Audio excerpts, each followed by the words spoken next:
안녕하세요. 단칼입니다. 자, 이번 시간에는 거래량을 기반으로 하는 보조지표를 몇 개 살펴보겠습니다. 먼저 OBV를 보도록 하겠습니다. 동지표는 거래량과 주가의 관계를 파악을 해서 매집과 분산을 알아보고자 하는 지표입니다.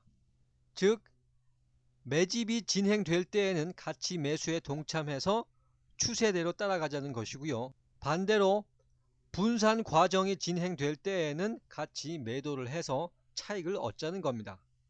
자, 앞서서 거래량 분석에서 설명드렸듯이 주가가 상승할 때에는 거래량이 늘어나야 합니다.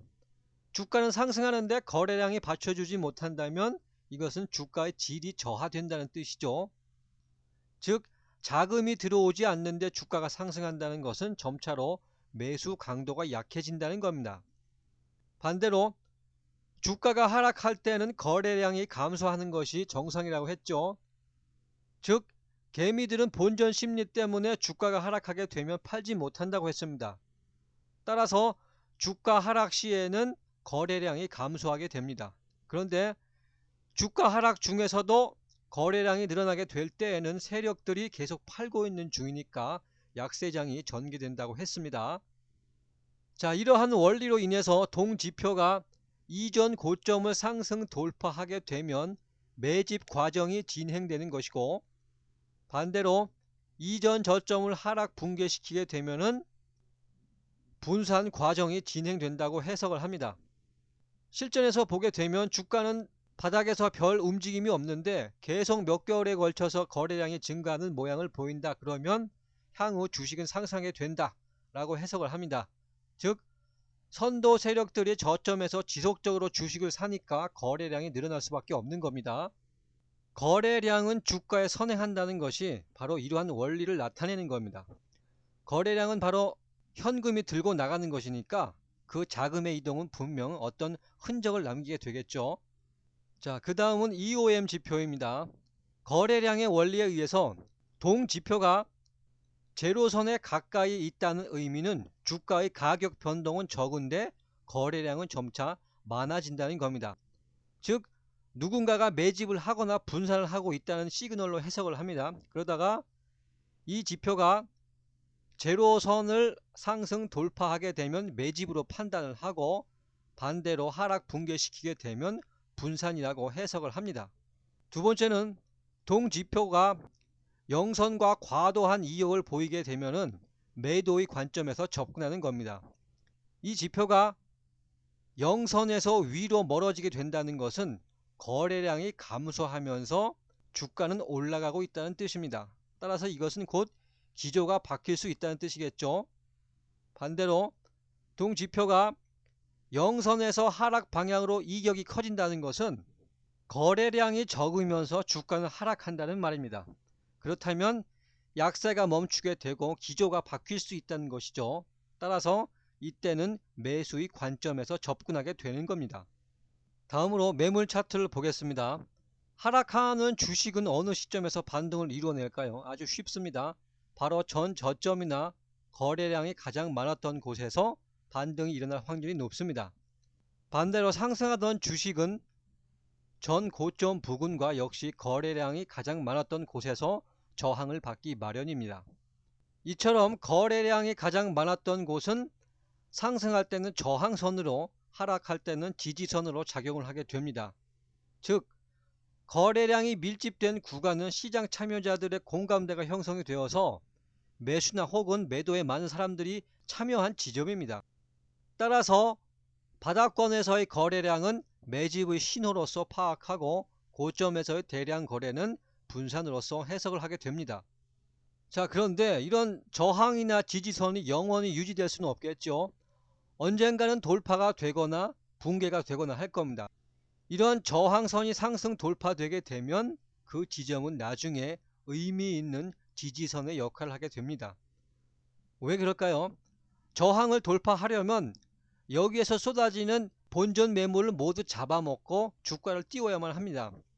세력들이 괜히 주가를 올리겠습니까? 뭔가 좋은 게 있으니까 이 쏟아지는 매물을 받겠다는 거죠. 따라서 이 상승 돌파된 저항선은 나중에 지지선으로 작용을 합니다. 반대의 경우, 즉 지지선이라고 여겼던 부분이 하락 붕괴되면은 향후 주가가 올라올 때 이 지점은 강력한 저항선의 역할을 합니다.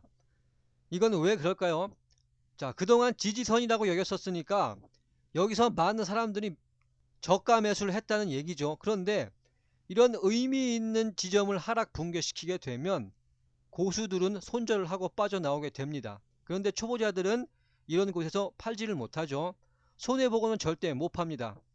본전이 올 때까지 기다리죠. 그렇기에 향후 주가가 이렇게 반등을 이루어낼 때 이러한 곳에서 본전 매물을 맞게 되는 겁니다. 자, 여기서 또 생소한 단어가 하나 나왔죠. 바로 손절매라는 단어가 나왔습니다. 이건 무슨 뜻이냐? 쉽게 비유를 들어보자면 도마뱀이 생명을 부지하기 위해서 꼬리를 떼어버리고 도망치는 것과 같습니다.